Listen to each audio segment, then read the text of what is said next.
मौजूद हैं। पंजाब, हिमाचल से लेकर के मैं केरल तक का नाम देख रहा हूं।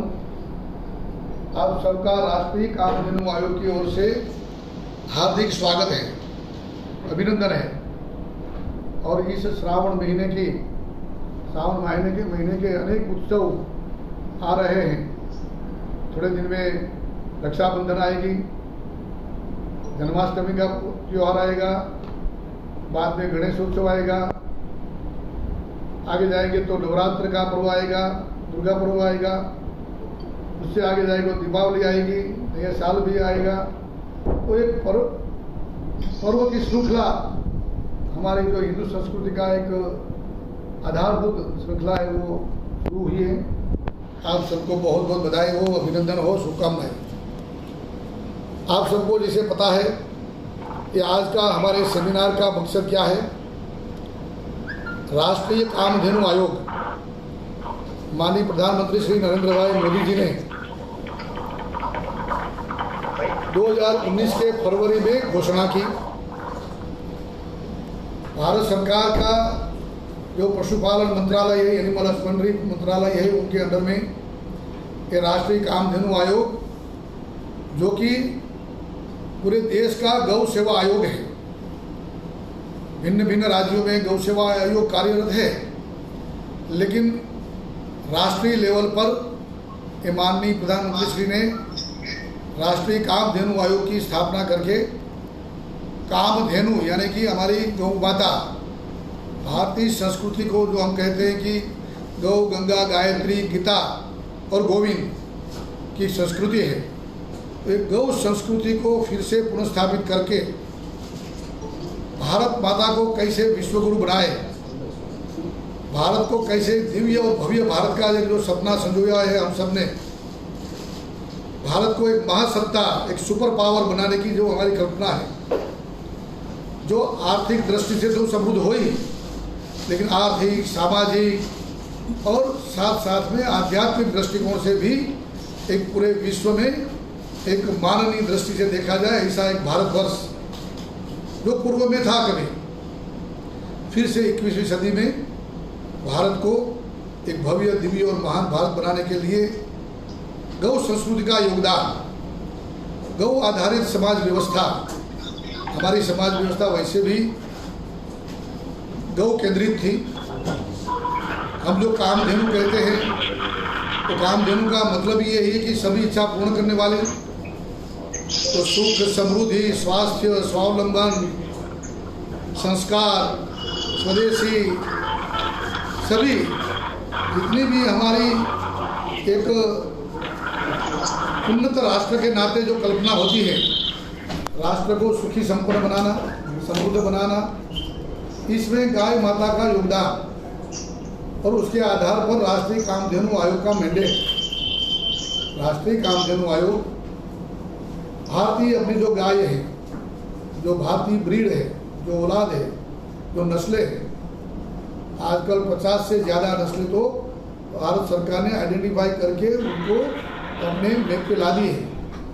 ऐसी भारतीय गाय का संरक्षण, उनका संवर्धन, उनका पालन पोषण, उनके आधार पर गौ आधारित समाज व्यवस्था में, कृषि में उनका उपयोग, पर्यावरण में रक्षा में, आरोग्य रक्षा में, और साथ साथ पूरे आध्यात्मिक स्पिरिचुअल आधार पर सभी अपने मानस को, अपने संस्कार को कैसे अच्छे बनाना, आदमी को कैसे अच्छा इंसान बनाना, इस सब में गाय का योगदान, इसके बारे में काम कर रहा है।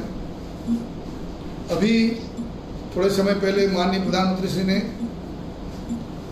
जून माह के आपके मन की बात कार्यक्रम में कहा था कि इस बार के उत्सव के पर्वों की जो श्रृंखला है, उस समय गणेश उत्सव आ रहा है, तो हम सब इको फ्रेंडली गणेश की मूर्ति का स्थापन करें। कोरोना काल में जाहिर में तो कार्यक्रम, पब्लिक कार्यक्रम तो नहीं होंगे, बड़ी बड़ी प्रतिमा नहीं होगी, लेकिन छोटी प्रतिमा का हम घर में कैसे स्थापन करें, पूजन करें और बाद में विसर्जन करने का समय आए तब उसमें इको फ्रेंडली, पर्यावरण रक्षक ऐसी गौ माता की मूर्ति आइडोल का स्थापन करने का आह्वान किया है। राष्ट्रीय कामधेनु आयोग ने इस आह्वान को झेल करके पूरे देश में एक अभियान के रूप में, एक चैलेंज के रूप में, एक सब लोग को साथ में जोड़ करके ऐसे कोरोना काल में घर घर में ही गणेश स्थापन हो। वैसे भी जैसे कहा गया कि किसी भी कार्यक्रम की जब शुरुआत करते हैं, अच्छे कार्यक्रम की, तो हम गणेश स्थापन करते हैं, गणेश पूजन करते हैं। तो गाय के गोबर से, गाय का गोबर को गोमय बोला जाता है, गोमय वसते लक्ष्मी। गाय का गोबर पवित्र है, गोबर में अनेक गुण हैं, उसके बारे में आज ज़्यादा नहीं कहेंगे, लेकिन ऐसे गोमय गोबर, उससे कैसे गणेश की मूर्ति बनाई जो इको फ्रेंडली, 100% इको फ्रेंडली है। आज तक हम पीओपी की मूर्ति का अलग अलग उपयोग करते थे, जिनसे प्रदूषण बढ़ता था। इस बार तो सेंट्रल जो हमारा पोल्यूशन कंट्रोल बोर्ड है, उन्होंने भी गाइडलाइन जारी की है। इस बार हमें सबको इको फ्रेंडली मूर्ति का उपयोग करना है। ऐसे समय में गोमय से बनेली, गोबर से बनी हुई ऐसी गणेश की मूर्ति अपने घर में हम स्थापित करें, पूजन करें। और इसके लिए हर घर में ये हर एक गौशाला है, हर एक एंटरप्रेन्योर, जो भी हमारे महिला ग्रुप है, महिला स्वास्थ्य ग्रुप है, महिला मंडली है, मिशन मंगलम संस्थाएं हैं, सेल्फ हेल्प ग्रुप, स्वयं सहायता ग्रुप है, बहुत से रिलीजियस ऑर्गेनाइजेशन है, सामाजिक संस्थाएं हैं। इनको हम आह्वान करते हैं कि इस बार इसको चैलेंज को स्वीकार करके हम ज़्यादा से ज़्यादा मात्रा में ये गौमय की, गोबर की बनी हुई गणेश की प्रतिमा का निर्माण करें। अलग अलग प्रकार की, मैं आपको आप देख सकते हैं मेरे सामने ये अलग अलग प्रकार की, देखिए ये भी एक अच्छी बनाई हुई गणेश की गौमय की प्रतिमा है।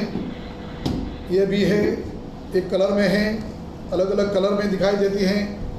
देखिए, तो जैसा मूड और जैसा बाद में आपका समय, उनके आधार पर ये भी देखिए गणेश जी कैसे बैठे हैं। ये छोटी सी है, इससे बड़ी, तो अलग अलग प्रकार की गणेश की मूर्तियाँ मैं आपके सामने दिखा रहा हूँ।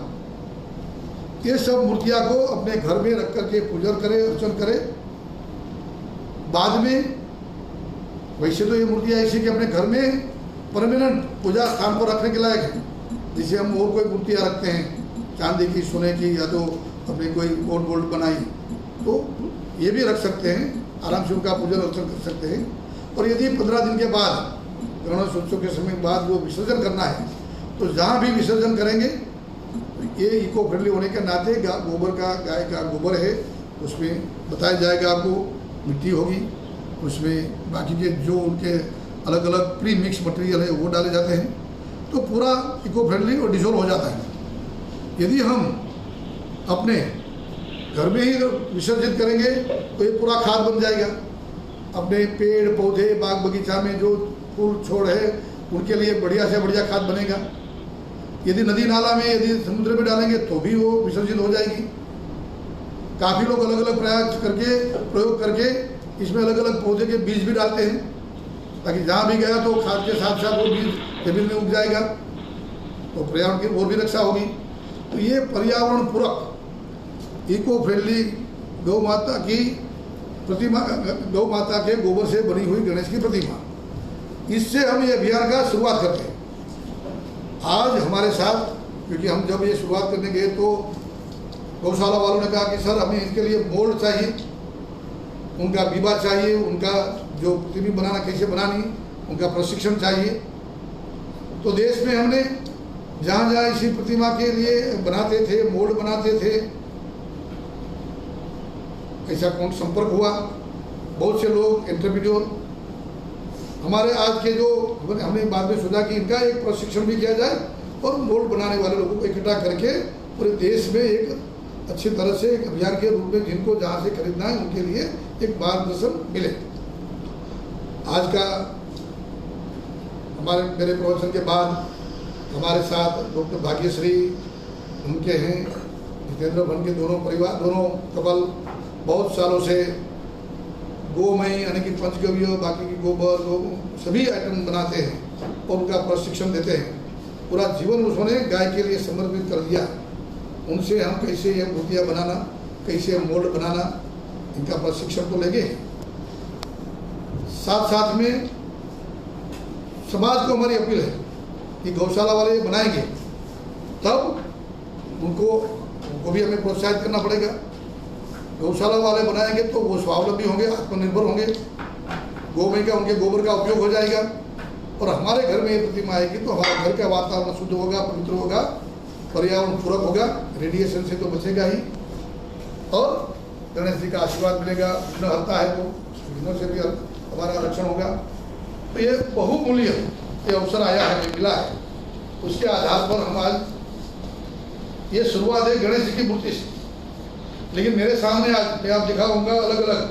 देखिए गणेश जी के अलावा भी यहाँ ये नई प्लेट है, आप अपने टेबल पर रख सकते हैं। अच्छी तरह से लिखा है राष्ट्रीय कामधेनु आयोग, कहीं ना कहीं ओम, ये ओम का बना हुआ आप दीवार पर लगा सकते हैं। दिवाली आएगी तो लाभ शुभ, देखिए लाभ और शुभ ये भी बनाए हैं। कहीं न कहीं ये गोबर से बनी हुई माला है, देखिए आप आराम से जप कर सकते हैं ऐसे। ये मालाएँ हैं। अभी थोड़े दिनों में बाद रक्षाबंधन आने वाला है। ये गोबर से बनी हुई राखी है, देखिए भिन्न भिन्न प्रकार की राखी, बढ़िया सी राखी बनाई है गोबर से बने हुए। ये देखिए बड़ी प्रतिमा, ध्यानस्थ प्रतिमा भगवान बुद्ध की। ये मैं जो आपको दिखाने जा रहा हूँ, आप देखिए ये ओम, ये श्री, ये पूरा गोबर से बना हुआ है। ये फ्रेम है, ये पूरा गोबर से ओम बना है। अपने घर में रख सकते हैं, प्रेजेंट दे सकते हैं। मैं तो कहूँगा कि बड़े बड़े लोग, कंपनियाँ, बाकी के बिजनेस में ऐसे ये सब आने वाले दिनों में ये हमारे अभियान कंटिन्यू रखना है, जारी रखना है। गणेश राखी, बाद में गणेश उत्सव, बाद में देखिए ये शिव परिवार है, पूरा शिव परिवार। दिवाली के समय लक्ष्मी और गणेश आएंगे, अच्छे अच्छे कंडे आएंगे, कहेंगे हाँ दिए, जैसे दिए बने हैं तो ये दिए का ये छोटा सा श्री लिखा है, देखिए ये श्री ऐसी प्लेट बनाना है। ये दोनों पैर भगवान के चरण ये भी बनाए हैं। ये है स्वस्तिक, अब दिखाई देता है ये स्वस्तिक। ये है हम जब हवन करते हैं, या तो आजकल जो प्रदूषण की समस्या है वायरस की, तो ये लकड़ी जला करके पूरे घर में जो एक अग्निहोत्र हो जाता है, हवन हो जाता है, फ्यूमिगेशन हो जाता है। कहीं कोई लोगों को हवन अच्छा नहीं लगेगा, लेकिन फ्यूमिगेशन हो जाएगा तो पूरे वातावरण से एक बैक्टीरिया वायरस अदृश्य हो जाएंगे।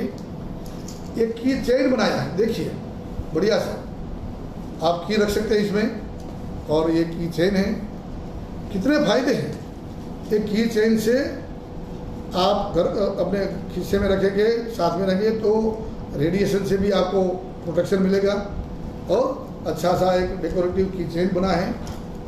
आप ये लाभ शुभ का ये भी फिर एक बनाया है हमारे मित्र ने, देखिए लाभ शुभ, ये क्या है, लाभ शुभ अलग प्रकार से बनाया है, देखिए ये भी अलग प्रकार से बनाए हैं लाभ शुभ। तो यानी कि तुमडे तुमडे मतिर भिन्ना, जैसे आपकी सोच और आप जो भी बनाना चाहते हो आप हर कुछ बना सकते हैं। भगवान किसान, देखिए गाय और किसान है ना, बढ़िया। भगवान किसान की ये पूरी गोबर से बनी हुई है और बाद में आपने कलर कर दिया है। ये हमारे शिवाजी महाराज, देखिए शिवाजी की बड़ी गोबर से बनी हुई ये प्रतिमा। तो यानी कि जो भी आप चाहेंगे, ये है हमारे शिव पार्वती, भगवान शिव पार्वती। ये है और एक आइटम देखिए, ये बड़ा बहुत बढ़िया, समझो ये चप्पल बनाई है, देखिए ये चप्पल आप आराम से घर में पहन करके इस चप्पल से कितना आपका पूरा ज़मीन से स्पर्श होता, तो ये पर्यावरण पूर्वक है, एब्सॉर्ब कर लेगा आपकी जो एनर्जी होगी वो अननेसेसरी, और आपका प्रोटेक्शन करेगा। तो ये पूरा चप्पल बनाया है, गोबर से बना हुआ है ये देखिए। तो ये भी एक अलग अलग प्रकार से हमारे जो एंटरप्रेन्योर हैं, ये लकड़ी बनाई है, बस जला दो, घर में फ्यूमिगेशन हो जाएगा। बच्चों के लिए देखिए बढ़िया सी डॉल्स, ये भी गोबर से बनती है, यानी कि कुछ भी छोड़ा नहीं है, हम जो चाहे सब कुछ कर सकते हैं। तोरण क्या वॉल हैंगिंग, हाँ वॉल पे हैंगिंग के लिए वही तोरण, या तो वॉल हैंगिंग के लिए देखिए बढ़िया सा। ये सब जो बना है ये सब है पूरा गोबर से बनाया हुआ है और कलर किया है, ये भी देख लीजिए आप। हाँ ये देखिए। तो यानी कि हम जो कह रहे हैं ऐसे नेम प्लेट अपने टेबल पर रखे, कोने पे रखे, कोई भी श्लोक लिख सकते हैं, पूरी गीता भी लिख सकते हैं इसमें। आपका जो गायत्री मंत्र से लेकर के वक्रतुंड महाकाय से कोई भी मंत्र चाहते हैं वो भी लिख सकते हैं अपने टेबल पर, और टेबल पे रख सकता है। एक गणेश प्रसन्न ऐसा भी लिखा है देखिए। तो यानी कि भिन्न भिन्न आकार से, भिन्न भिन्न प्रकार से ये पूरा गोबर है पूरा। मेरा मतलब है कि ये अभियान को गणेश की पूजा से, गणेश पूजन से शुरुआत की है। पूरे साल नहीं, पूरे सालों तक कंटिन्यूअस हमें गौ सेवा के साथ जुड़ना है, गौ संस्कृति के साथ जुड़ना है, गौ के साथ ये एंटरप्रेन्योरशिप, गाँव में वसते लक्ष्मी, और शास्त्रों में भी कहा गया है कि गाय सही मायने में हमारे लिए जो आजीविका प्रदायिनी है, आजीविका देने वाली है। उनके गोबर से ऐसी प्रतिमा अलग अलग आइटम बनाएंगे तो हमारे महिला को रोजगार मिलेगा, युवाओं को एंटरप्रेन्योरशिप मिलेगी, जो मार्केटिंग होगा तो उनको रोजगार मिलेगा, और साथ साथ में गौशाला को गोबर का दाम मिलेगा। आपको हमें ये भी ध्यान रखना है, हमें गोबर मुफ्त में नहीं लेना है। बेसिकली हमारा उद्देश्य है गौ सेवा का, गौ रक्षा का, हमारे गौशाला वालों को, हमारे किसान को, हमारे गोपालक को आर्थिक रीति से सक्षम करना, और इसके लिए गोबर की अच्छी मूल्य दे करके खरीद के हम प्री मिक्स बना करके गोबर की मूर्ति बनाएंगे और बाजार में रखेंगे। जो गौशाला वाले जो भी बनाएंगे वो अपना मार्केट ढूंढ लेंगे। हम प्रचार, हमारा काम होगा राष्ट्रीय कामधेनु आयोग का एक फैसिलिटेटर का, सबको जोड़ने का, समाज को अवगत कराने का कि ये बन रही है और यहाँ बिक रही है, आप लीजिए। जो लोग डायरेक्टली गौ सेवा नहीं कर सकते तो उनको मेरी अपील है कि आप ऐसी गोबर की बनी हुई प्रतिमा या तो सभी आइटम ले करके आप खरीदेंगे तो इनडायरेक्टली आप गौ सेवा के भागीदार हो जाएंगे, गाय का गौ सेवा का पुण्य भी मिलेगा। तो इसके लिए मैं अपील करूंगा कि इसकी कीमत मत आंकिए, अल्टीमेटली जाने वाला है ये पूरा चेन अपने गौ सेवा में। तो इस बात को ध्यान रख करके आने वाले दिनों में हमें गणेश उत्सव मनाना है। ज़्यादा से ज़्यादा पूरे देश में एक गौमय वाली ये प्रतिमा बने और उनका बिक्री हो, घर में स्थापन हो, पूजन हो, अर्चन हो और बाद में विसर्जन हो। राखी बाद में दोनों है, गणेश बाद में दुर्गा महोत्सव, दिवाली, और बाद में बाकी की सभी आइटम जो मैंने बताई, इस सभी आइटम का अच्छी तरह से मार्केटिंग के लिए राष्ट्रीय कामधेनु आयोग एक बड़ा प्लेटफॉर्म बनाने वाला है। KVIC से, कॉटेज इंडस्ट्री से, MSME से अलग अलग प्रकार के जोड़ करके कैसे स्टेट गवर्नमेंट, सेंट्रल गवर्नमेंट सबको जोड़ करके कैसे हमारे ये सभी एंटरप्रेन्योर को अच्छा रोजगार मिले। माननीय प्राइम मिनिस्टर का हमारा स्वप्न है ये भारत को, देखो ये स्किल इंडिया का भी स्वप्न इसमें सब पूरा होता है। अलग अलग प्रकार की किसी स्किल के साथ ये सभी आइटम बनाई है। मेक इन इंडिया कंसेप्ट, हम अब चाइना से कुछ नहीं लेने वाले। चाइना से आने वाली प्रतिमा का उपयोग नहीं, हम अपने देश में बनी हुई ऐसी प्रतिमा का उपयोग करेंगे। आत्मनिर्भर बनाना है भारत को, उसके लिए आत्मनिर्भर बनाना होगा गौशाला को, गौ सेवकों को, युवाओं को, महिलाओं को। तो ये पूरा जो इनके साथ साथ हमारा ग्रीन इंडिया का जो पर्यावरण पूरक पूरे देश में स्वप्न है माननीय प्रधानमंत्री जी का, वो भी पूरा होता है। क्लीन इंडिया यानी कि क्लीनलीनेस होगी, पूरा वातावरण शुद्ध होगा। Clean India, green India, healthy India. मैं इसमें आगे इसलिए कहता हूँ कि प्रदूषण कम होगा तो हेल्थ अच्छी रहेगी। तो इस सब बात को विचार करके आज हम आप सबको एक मेंटली माइंड सेट को अपने चेंज करके कैसे इस दिशा में हम आगे बढ़ेंगे, पूरा मंथन करके इसमें आगे बढ़ना है। आप सब जो हमारे साथ जुड़े हैं, मेरी अपील है कि आप कहीं ना कहीं कोई एक विषय से जुड़ जाइए। आज तो गौमय का विषय लिया है, बाद में गौमूत्र से बनी आइटम, बाद में दूध से बनी आइटम, एनर्जी फील्ड, पर्यावरण के और कोई बाकी के बहुत से जो यूटिलाइजेशन है, उपयोगिता है गाय की, उनको समाज के लोगों को, भिन्न भिन्न लोगों को जोड़ते जाएंगे और एक आदर्श समाज व्यवस्था में गाय का योगदान रहेगा, गौ माता का योगदान रहेगा, तो गौ संस्कृति का पुनर्स्थापन होगा। इसमें हम निमित्त होंगे। आइए आज इस गणेश चतुर्थी के पर्व में हम इसकी शुरुआत, गणेशोत्सव की शुरुआत हम गणेश की मूर्ति का गोमय से बनाई हुई एक प्रारंभ करते हैं, शुभ शुरुआत करते हैं। आने वाले दिनों में खूब आगे बढ़ेंगे। मुझे लगता है कि मैंने बहुत से मात्रा में जो लोगों को जुड़े हैं, सब लोग कहीं ना कहीं आज मोल्ड बनाना सीख ले, मूर्तियाँ बनाना सीख ले मोल्ड से, और प्रशिक्षण लेकर के बाद में हमारे हितेंद्र जी बताएंगे कि आपको भी कैसे एक टीचर बन जाना है, एक प्रशिक्षण का आपको एक वॉलंटियर बन जाना है और अपने अपने एरिया में एक डिसेंट्रलाइज विकेंद्रित व्यवस्था में पूरे देश में इस आंदोलन को, एक अभियान को हमें शुरू करना है। इसमें सबका हमें सहयोग मिलेगा। धन्यवाद। वंदे गो मातरम।